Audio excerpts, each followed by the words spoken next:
സർക്കാർ അല്ലെങ്കിലും അപ്പീൽ പോവുമല്ലോ. സർക്കാരിന് വേറെ ഒരു ജോലിയില്ലല്ലോ. ഉണ്ടാക്കിയെടുത്ത ഒരു കേസുമായി ബന്ധപ്പെട്ടുകൊണ്ടാണ് ഇതൊക്കെ നടന്നത് എന്ന് ദിലീപ് പറഞ്ഞിട്ടുണ്ട്. അദ്ദേഹവുമായി നേരിട്ട് ബന്ധമുണ്ടായിരുന്ന ഒരു വ്യക്തി കൂടിയാണ് ഞാൻ. നടി എന്നുള്ള നിലയിൽ ആ കുട്ടിയോടൊപ്പമൊക്കെയാണ് ഞങ്ങൾ എന്ന് പറയുമ്പോഴും ഒരു നീതി എല്ലാവർക്കും കിട്ടണം. ഇപ്പോ ശ്രീ ദിലീപിനെ സംബന്ധിച്ചിടത്തോളം അദ്ദേഹത്തിന് നീതി ലഭ്യമായി എന്നുള്ളതാണ് എനിക്ക് പറയാനുള്ള ഒരു വ്യക്തിപരമായിട്ടുള്ള അഭിപ്രായം. അദ്ദേഹം ഒരു കലാകാരൻ എന്നുള്ള നിലയിൽ മാത്രമല്ല, അദ്ദേഹവുമായി നേരിട്ട് ബന്ധമുണ്ടായിരുന്ന ഒരു വ്യക്തി കൂടിയാണ് ഞാൻ. തീർച്ചയായിട്ടും ദിലീപിനെ സംബന്ധിച്ചിടത്തോളം അദ്ദേഹത്തിന് ഒരു നീതി ലഭ്യമായി. കോടതി, അത് ബഹുമാനപ്പെട്ട കോടതി തന്നെയാണ് ആ നീതി.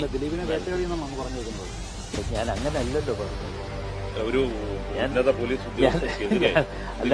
പറഞ്ഞത്. ഞാൻ പറഞ്ഞത് ഒരു അതിപ്പോ ദിലീപ് തന്നെ പറഞ്ഞിട്ടുണ്ടല്ലോ. ഉന്നത പോലീസ് ഉദ്യോഗസ്ഥയുടെ നേതൃത്വത്തിൽ ആണ് കുറെ പോലീസുകാരുടെ ഉണ്ടാക്കിയെടുത്ത ഒരു കേസുമായി ബന്ധപ്പെട്ടുകൊണ്ടാണ് ഇതൊക്കെ നടന്നത് എന്ന് ദിലീപ് പറഞ്ഞിട്ടുണ്ട്. അത്തരം കാര്യങ്ങളൊക്കെ നിരീക്ഷണം നടത്തേണ്ടതാണ്. അതിപ്പോ ഞാൻ അല്ല അതിന്. സർക്കാർ രാഷ്ട്രീയ നേതൃത്വത്തിന് വേണ്ടി ഉപയോഗിച്ചിട്ടുണ്ടോ? അല്ല, അത് ഇപ്പോ ഈ തെരഞ്ഞെടുപ്പ് വന്നപ്പോ അല്ലെങ്കിൽ ഇന്നലെ അതിന്റെ വിധി വന്നപ്പോൾ പല തരത്തിലുമുള്ള അഭിപ്രായങ്ങൾ കേട്ടപ്പോൾ എനിക്കും അങ്ങനെയൊക്കെ തോന്നി. സർക്കാർ അല്ലെങ്കിലും അപ്പീൽ പോവുമല്ലോ. സർക്കാരിന് വേറെ ഒരു ജോലിയില്ലല്ലോ.